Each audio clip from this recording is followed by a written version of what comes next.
we have only actually half a class. We will learn a new pranayama, and then we're done. And of course you will get your certificate, so don't skip. And I will bring the dogs. So, yeah, half a day next week. Yeah, okay. Let's start. Did you turn it on already? Yeah, all right now. Okay. Thank you. Okay, Sambhavi Mudra.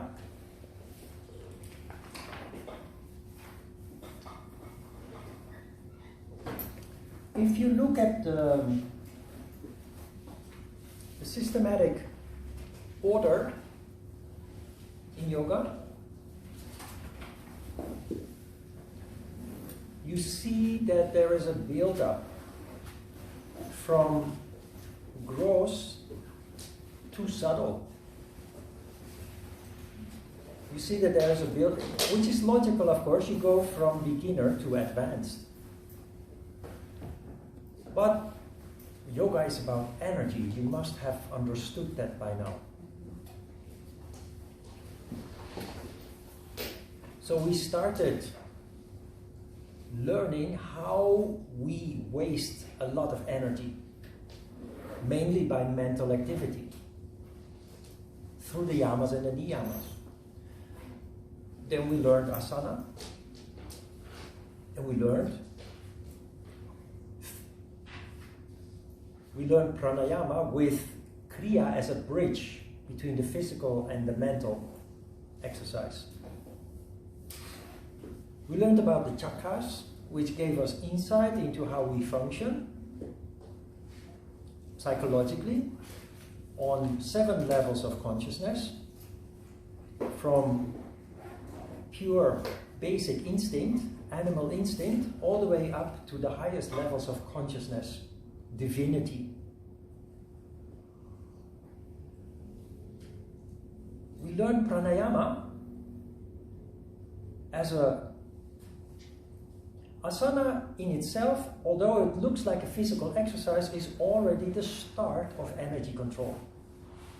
Because you do asana actively engaging, but at the same time standing still. This leads to a generation of Shakti energy, but because you do it in a controlled way, there occurs a balance, harmony, sattva. Already occurs when you do asana correctly.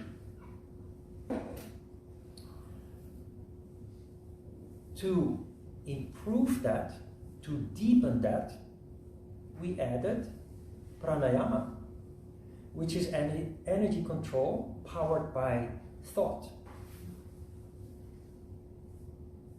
There is a structure. We count inflow, retention, outflow, retention. But each of those pranayama exercises has a very distinct purpose. Each of those have very distinct problems that we have to deal with. They are clearly described in the Hatha Yoga Pradipika, so there is no mystery about that. Mudra is a continuation of this process where we go another step higher. The mudra is more powerful than pranayama. Pranayama more powerful than asana. Now there's a lot of misunderstanding about mudra. Get a mat, Tashi. No. Get a mat and a cushion. No There mats? Oh, sorry. No, don't worry.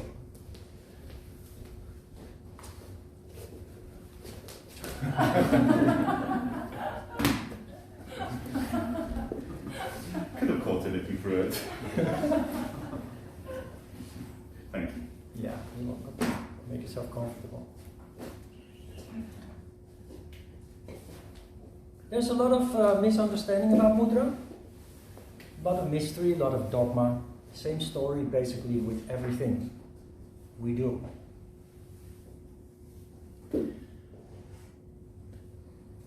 What is mudra? What is mudra? Come on, tell me. Doesn't it need seal to seal something? Yeah, they call them the secret energy seals. But what does that mean? What is an energy seal? And how do you do mudra? Often when you talk about mudra, people do funny things like, right? That's because that is how the whole world understands mudra.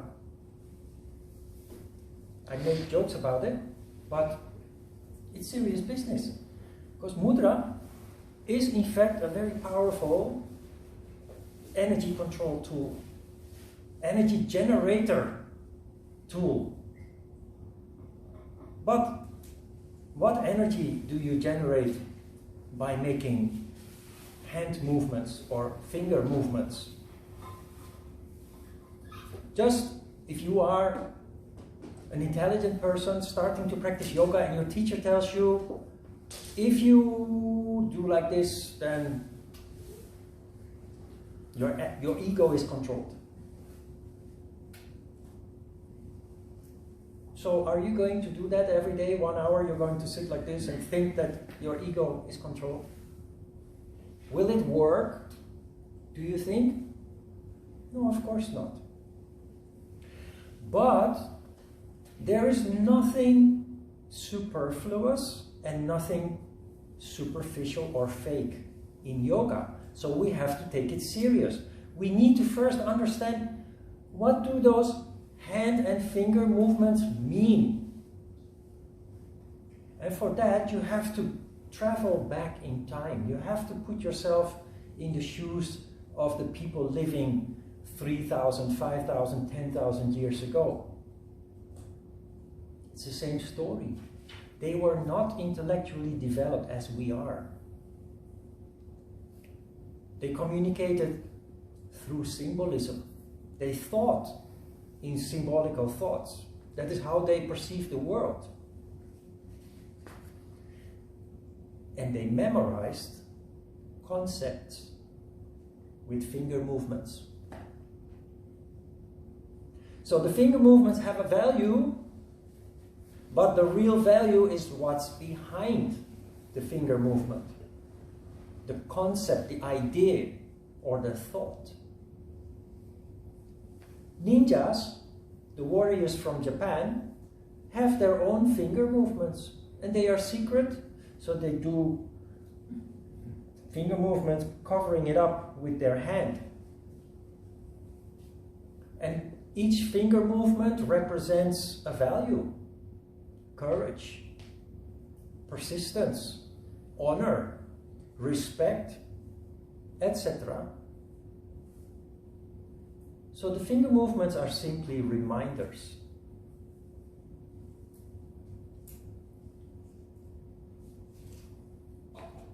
One thing is important: when you do finger movements, don't do them mechanically. Just as a daily routine, you just repeat without actually really deeply reflecting on the value that it represents.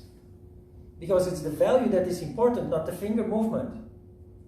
So we won't do mudra with fingers, because we have all enjoyed decades of education. We are intellectually highly developed compared to the people of ancient times. We don't need symbolism or hand movements to remember a concept. Sambhavi Mudra, people who know Sambhavi Mudra, there are not so many who do, but those who do, they will do like this.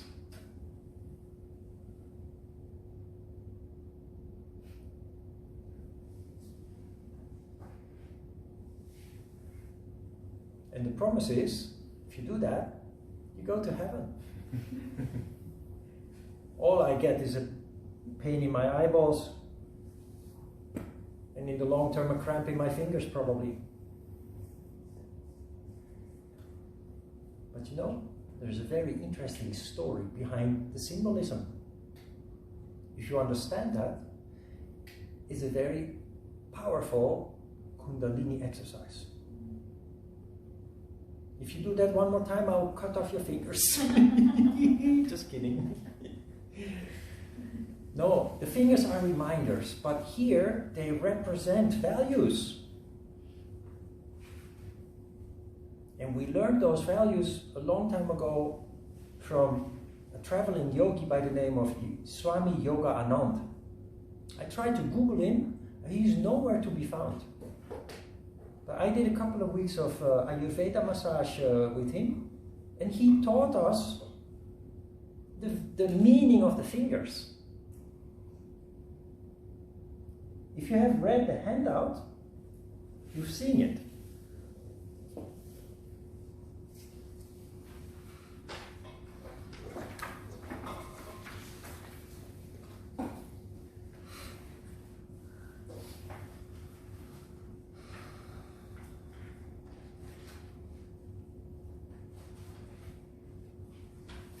The thumbs.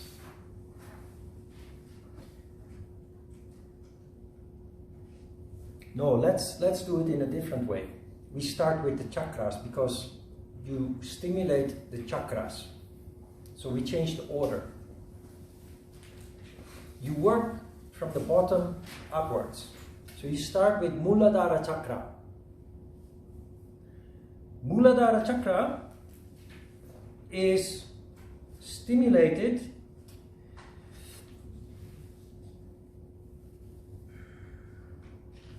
with a sense of pride.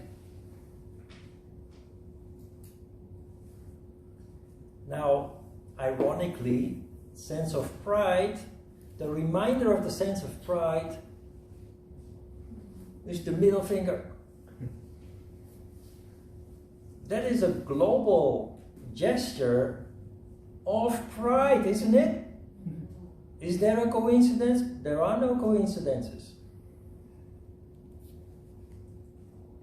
Well, you can contemplate yourself. It's not so very important because the fingers are not so important for us. What is really important for us is the use of the concept of pride. Remember last week when we talked about Ujjayi? When you are filled with a sense of winning, something physically happens with us. Or should I say metaphysically? Our chest swells, our voice becomes dark and strong. So, emotions generate energy, stimulate energy.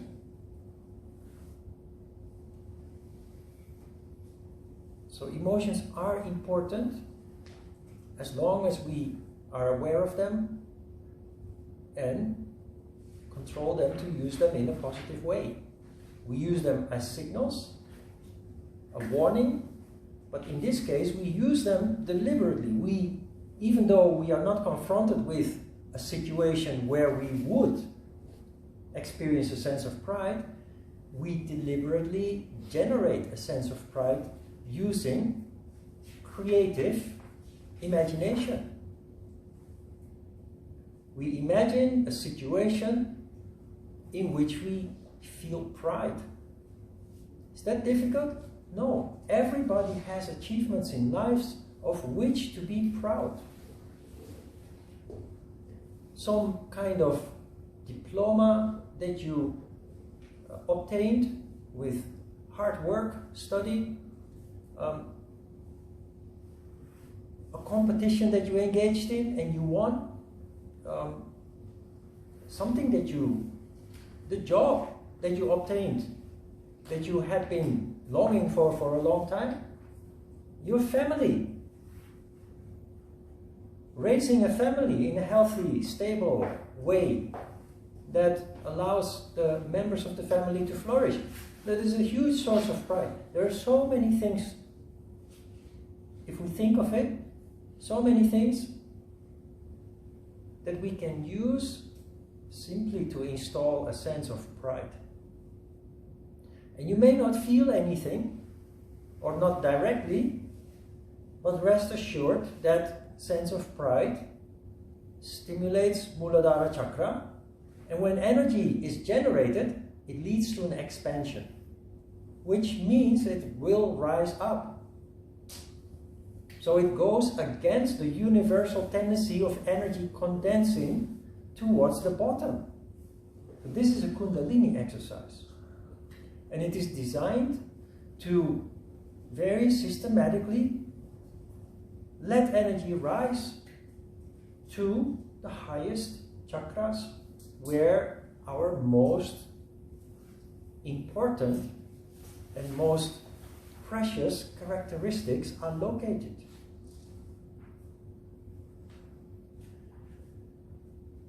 It is in fact so simple that many people find it hard to believe. Hard to believe that it actually works. Hard to believe that it is so powerful.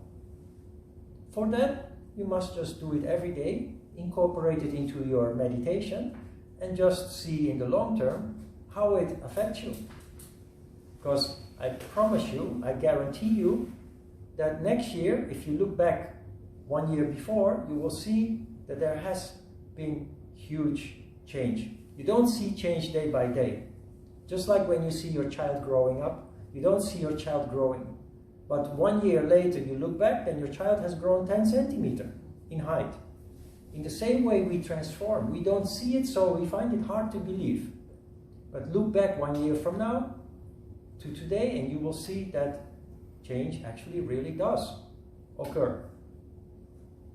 So the index finger is pride.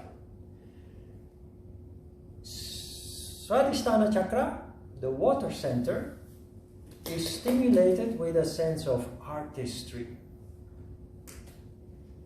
Artistry. Societies that become wealthy spend a lot of money subsidizing art. Why do they do that? People who don't understand it think that it's a huge waste of money. Why do they do that? Why do you put a bunch of flowers in a vase in your living room? It costs money, it doesn't serve any purpose, and it will die anyway within a week, then you have to buy another bunch of flowers. So why would you spend money? In Holland, if you go to a shopping mall, there's one bakery, one supermarket, one butcher, one clothes shop. There are 2 or 3 flower stalls. Beauty has a profound impact on a human being, on your emotional condition, which is located in Swadhisthana chakra. So in Holland, almost everybody has flowers. And whenever you visit people, you pass by the flower stall and you bring flowers, especially when you have a conflict with somebody. You go buy a bunch of flowers, knock on the door, you keep the flowers behind your back, and you say, "Ta-da! I'm so sorry about what happened. Can we talk about it?" If the person was angry at all, you cannot stay angry when presented with such a bunch of beauty in front of you. Colors, shapes. So it has very deep impact. Sense of beauty, I'm Dutch. I use a very typical flower to install that sense of beauty when I do Sambhavi Mudra. Have you heard of dahlia? Dahlia? There are 2 kinds. There are small ones, pretty ones, And there are big ones that are like a lotus flower. The big ones have many petals and they're very silky and beautiful deep color. And the color that I have in mind is wine red. It is the reason why I chose the color wine red for these cushions.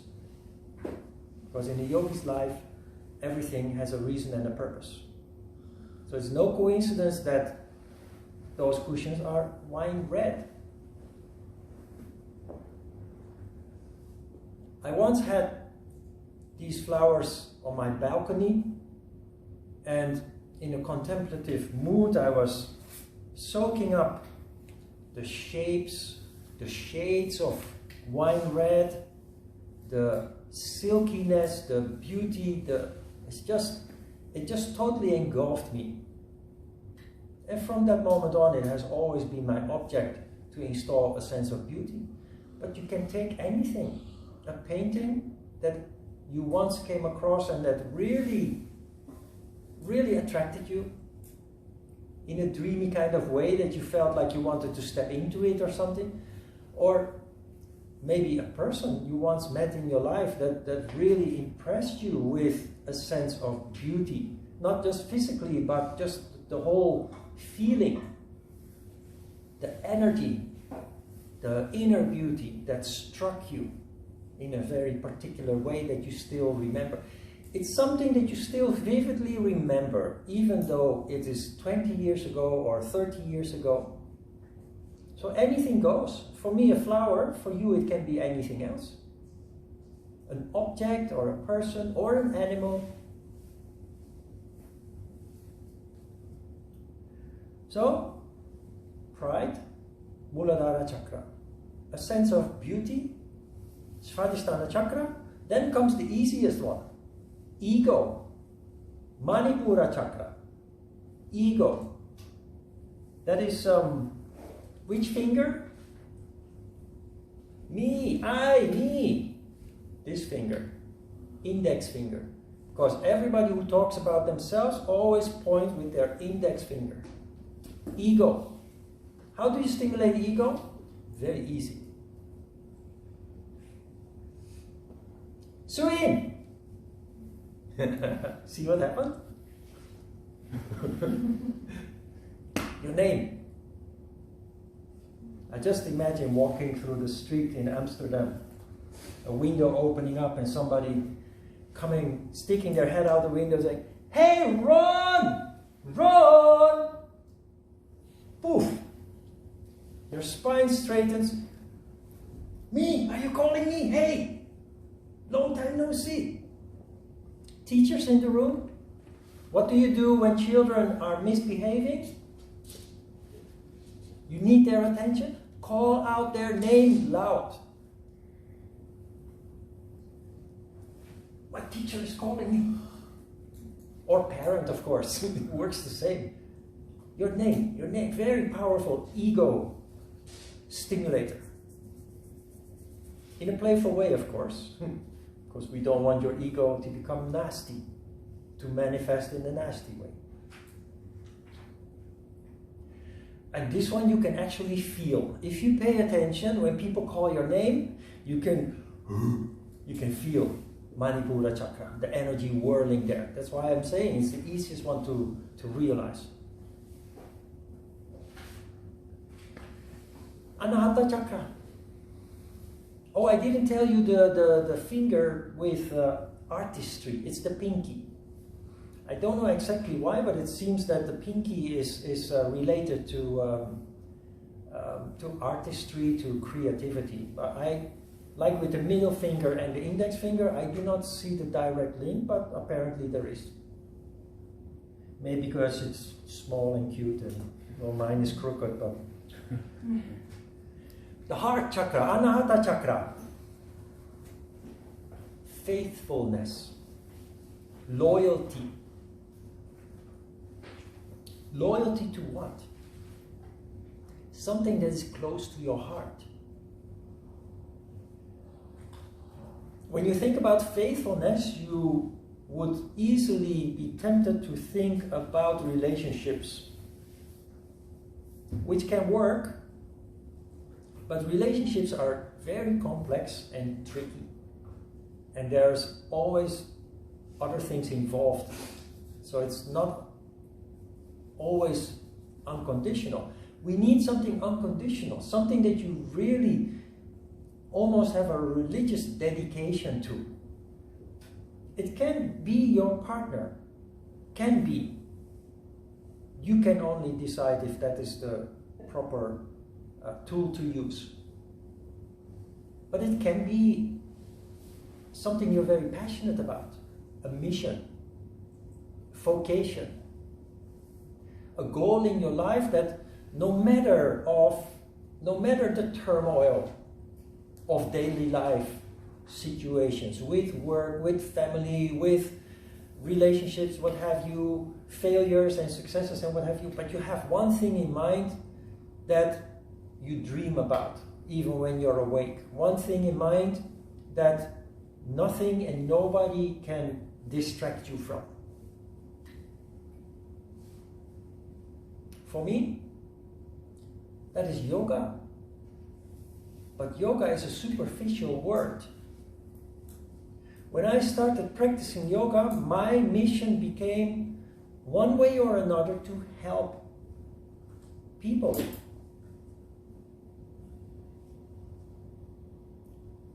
I first thought it would be through Hapkido, because when I started out with that idea, my vision was to help teenagers who are in trouble, because I was such a teenager.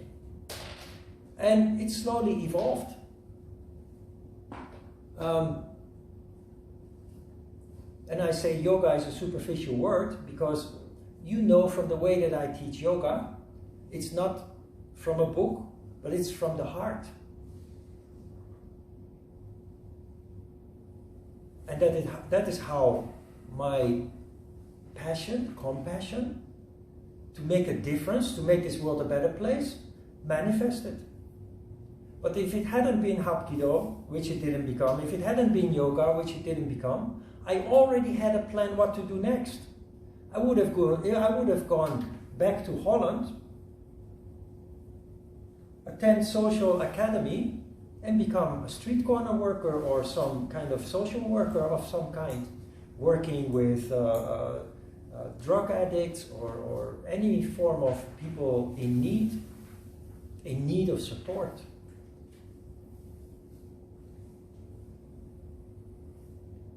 Whatever it is that you wish to do, the universe will guide you. God or the higher powers will guide you. Just put in the work, and when it's time to move direction, you will know when that time has come.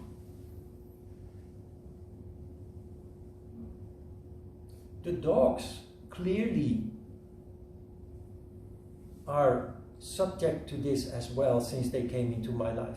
I wake up every day with a sense of duty to give them a life they were lacking before, when they lived out in the wild and then later were imprisoned in the shelter, in the dog shelter, dog center. I think I told you this before. Don't buy a dog. Don't invest in the stock market. Unless you're really passionate about it, then one way or another you will find your way and you will be guided. But when it comes to dogs, I told you with my previous dog, when she died in my arms because the doctor failed his duty. I came to the doctor asking him to euthanize her because my dog's blood pressure was so high, which he had measured the week before, and he refused to euthanize her. Her head was exploding. So she was bumping her head into the wall. So I asked the doctor to euthanize her. He told me to go back to the waiting room because somebody was there before me. And she walked into the corner. She pushed her head into the corner. And I wanted to make her comfortable. So I took her back and I tried to make her sit down. And then she was gone. So her heart just exploded. So I thought I will just never have a dog anymore. I'm alone and, you know, but the universe didn't agree.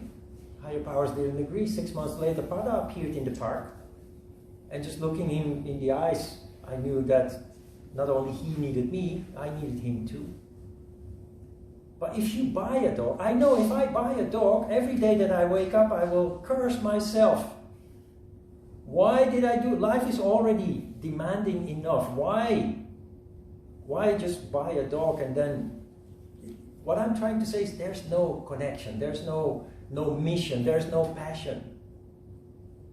But the reason that 6 months after I vowed never ever to have a dog again, I took Pada anyway, is because that's my heart opened up again.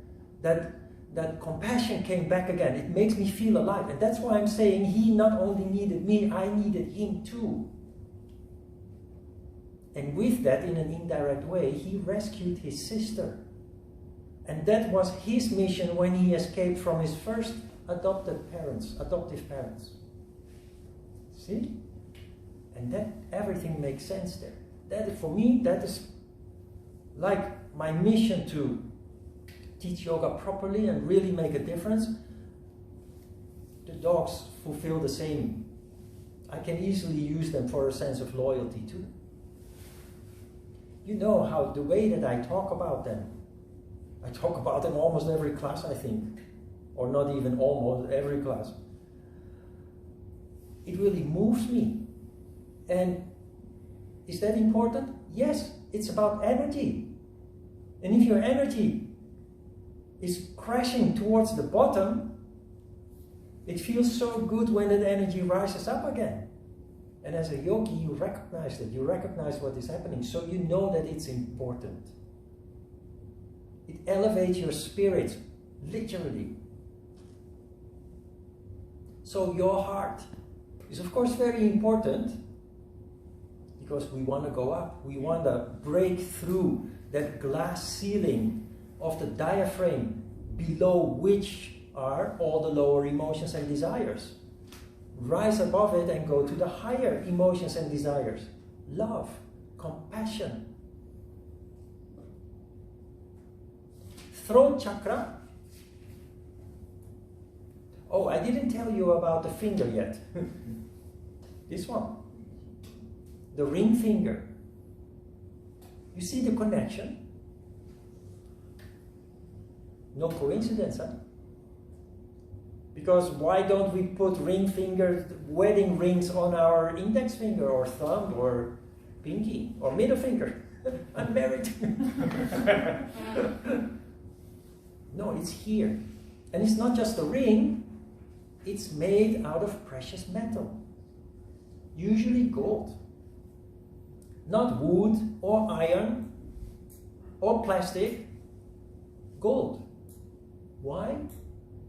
And why do we call precious metals precious? And are they so expensive? Because they are inherently sattvic. They're putting a gold ring on your ring finger on the left side, not the right side.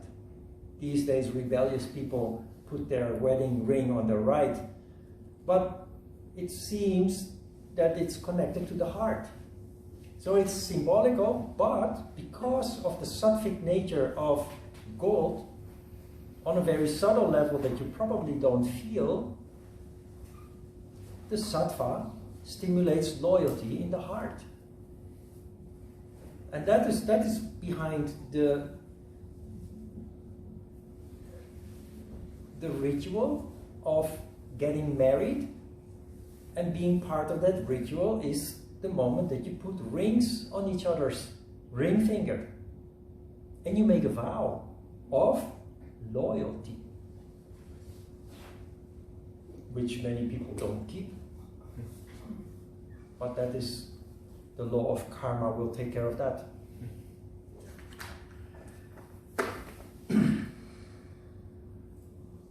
The last one. Which one is left? The thumb. throat chakra. You cover your ears with your thumbs. Hearing is a function of the throat chakra. Solidity. Solidity is a sense of knowing what you want. It's related to loyalty. It can even be related to pride. You will see that they are all a little bit related to one another, overlapping. But solidity, being decisive or decided about what you want. Stubbornness. Using the word stubbornness sounds a little bit negative, but stubbornness. I'm stubborn. If I know what I want, I'm very stubborn. My mom used to call me a bulldozer when I was a kid. So I always had it in me.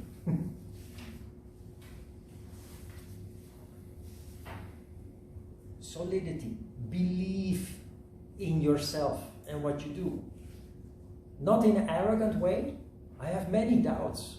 I'm very shy, I'm clumsy. It doesn't matter. I am myself.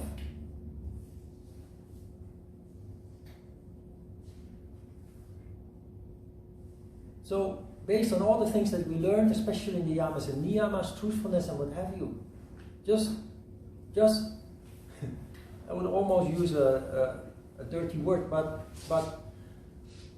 regardless of what the whole world thinks about what you should do and how you should do it, and all those expectations of society, of parents, of our education, our government, regardless of all that, just do what you feel is the right thing to do, even if it goes against all that. That is solidity. Having a spine.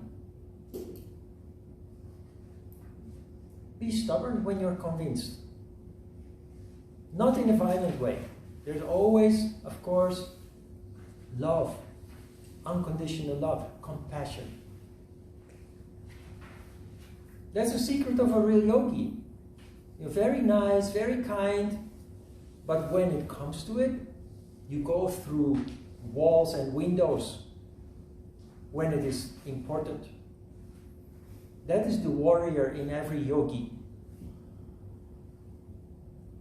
That is solidity.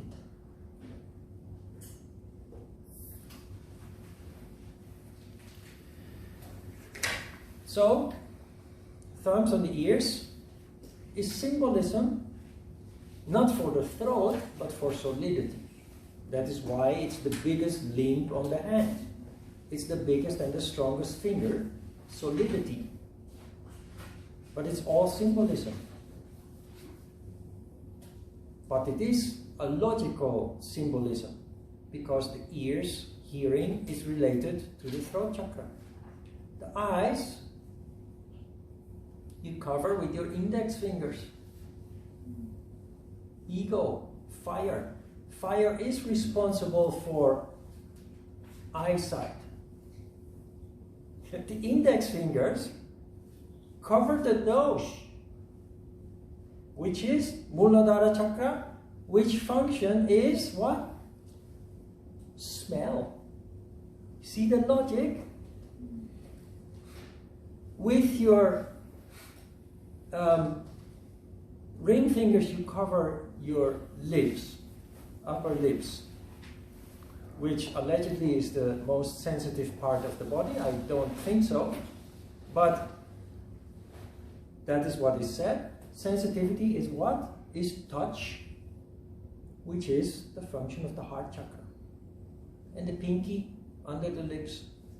So it's not that you keep your mouth closed, see no evil, hear no evil, speak no evil. The pinky is representing artistry, sense of beauty. And I don't really actually know why that is related to the under chin. But when we draw a model on the board, you will see another logic occurring with what you do. That goes like this.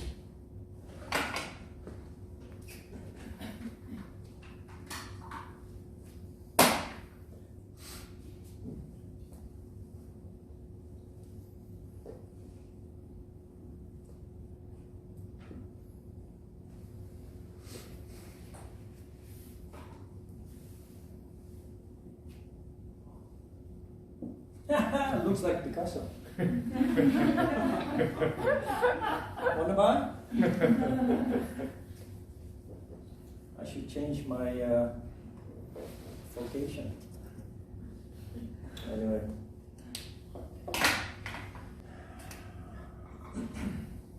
Muladhara chakra.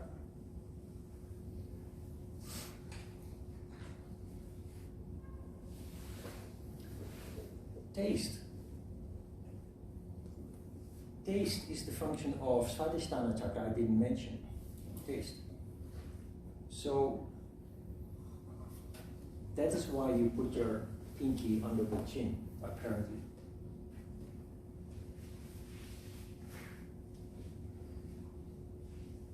The base of the nose.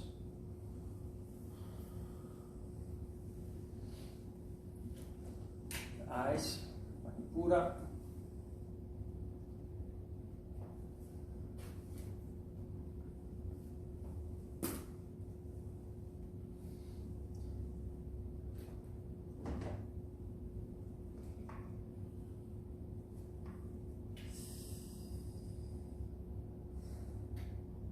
Yeah, it's a real Picasso. The proportions are not correct.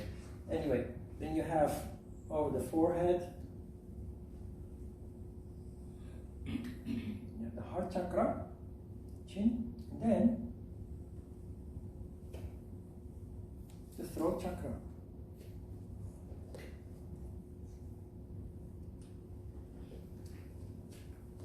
The systematic approach comes back in everything that is related to this. It makes it look very complex, but in the end it's very simple.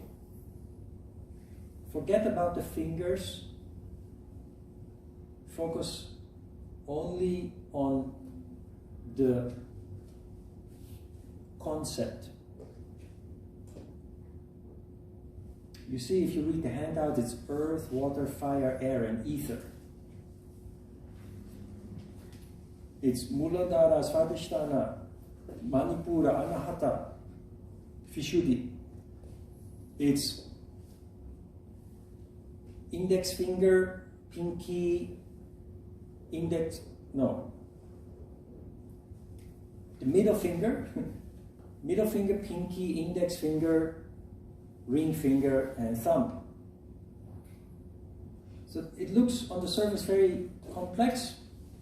It looks in the handout very complex, but in the end, what you really focus on and what really the essence is of all this is that you first of all understand what that complexity means, that you see the connections here, the logic, but in the end you focus on pride, beauty, ego, loyalty, solidity. I've done this exercise so many times. I know these things by heart.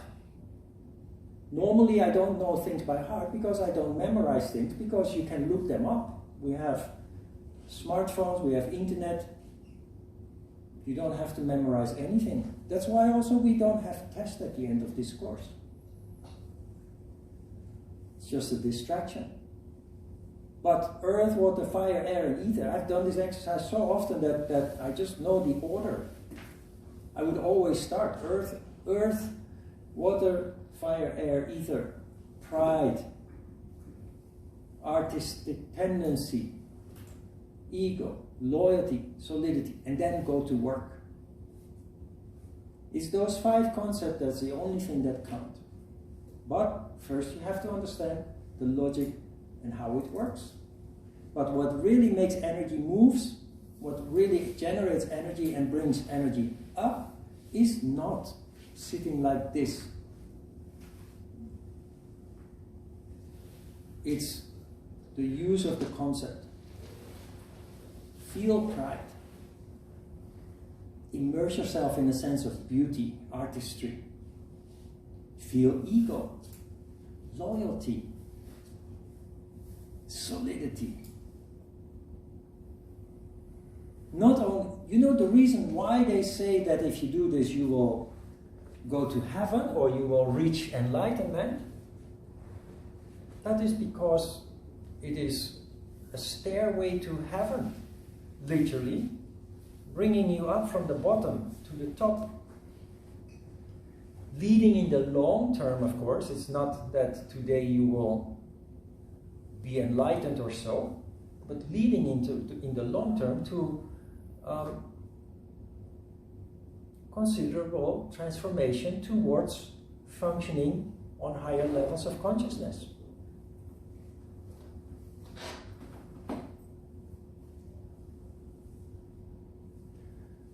How do you incorporate this into your exercise? You start with pranayama.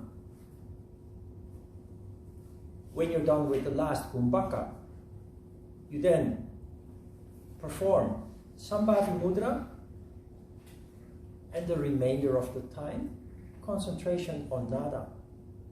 Which, if it is correct, after you have systematically brought that energy up, nada should be omnipresent. It should be, you should have a feeling that you're immersed in nada, that your head is becoming so big because the field of energy becomes that big. How long do you do this? Each concept you spend 2 to 3 minutes. As a human beings, we have a tendency to look for effect. But you're playing with energy here. And like I told you, you might not feel directly something in Muladhara chakra or Svadhisthana chakra. I think you might feel something when you reach the ego, Manipura chakra, and the heart chakra also definitely is not difficult to feel if you have truly a sense of loyalty. With the throat, I always feel a kind of swelling of the throat, like with Ujjayi. But if you don't feel anything, do not make the mistake of thinking, this is all nonsense, I don't feel anything, or that you continue to focus on one concept. Just go through the concepts. Not too fast, because too fast just can't work. Energy needs that you kind of immerse yourself in it. You have to build momentum with the thought. The thought has to become a feeling. But when you reach about 3 minutes, you must move on to the next step. So altogether, Sambhavi Mudra should not take more than 15 minutes. Okay? Okay. Questions about Sambhavi Mudra? It's much more complex than just a simple hand move. But the simple hand move, everybody understands, doesn't work. It's pure symbolism. This, if you do this sincerely, is a very powerful exercise. It's a Kundalini exercise. Mudras are energy control exercises.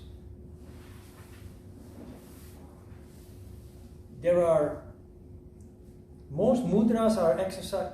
No, let me say differently. Some mudras are typical Shakti, Kundalini exercises. Siddhasana, where you sit on your heel, is very much resembling one of the complex mudras where you go through 3 steps sitting on your heel. That is a very powerful Kundalini exercise. Siddhasana is a kind of a start of that. There are some mudras that are typical Shiva generating exercises. So the equivalent of Kundalini, but then Shiva. And there are some in between that are designed to change attitude. Because a lot of energy can be preserved if we control our attitude. That means that you don't panic when situations suddenly change. That means that you do not go along with changing circumstances anymore. You determine the circumstances. That is a choice we have to make. And the Hatha Yoga Pradipika presents mudras in chapter 3. You can read about them yourself. They are part of the advanced course. Where what you are doing is in fact designed to change your attitude so that you stop scattering, wasting energy. There are sutras both in the Hatha Yoga Pradipika and in the Yoga Sutras of Patanjali that promise that you become the master of the universe. Now, what the hell is that supposed to mean? That is fiction, that is fantasy. No, it's symbolism. Human beings are subject to circumstances. The way we act and react is controlled, determined by circumstances, like it or not. An extreme example of this is when chaos occurs in society, people turn into animals. They will just act and react instinctively, in accordance with the energy of the moment, the circumstance of the moment. As a yogi, you don't. That not only conserves energy, but you become the master of the universe. Circumstances are not the boss over you anymore. You become the boss over circumstances. You determine how you react, not the circumstances. And with that, you probably save your life in certain cases, or other people's lives.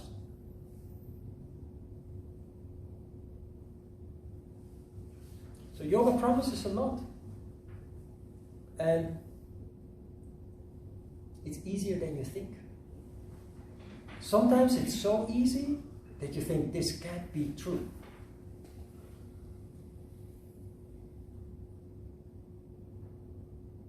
Okay, let's have a...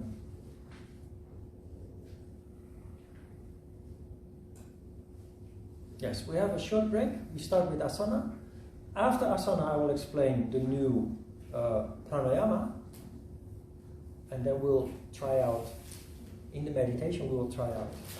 I will shortly explain again how to do it. So do not worry about that. Okay?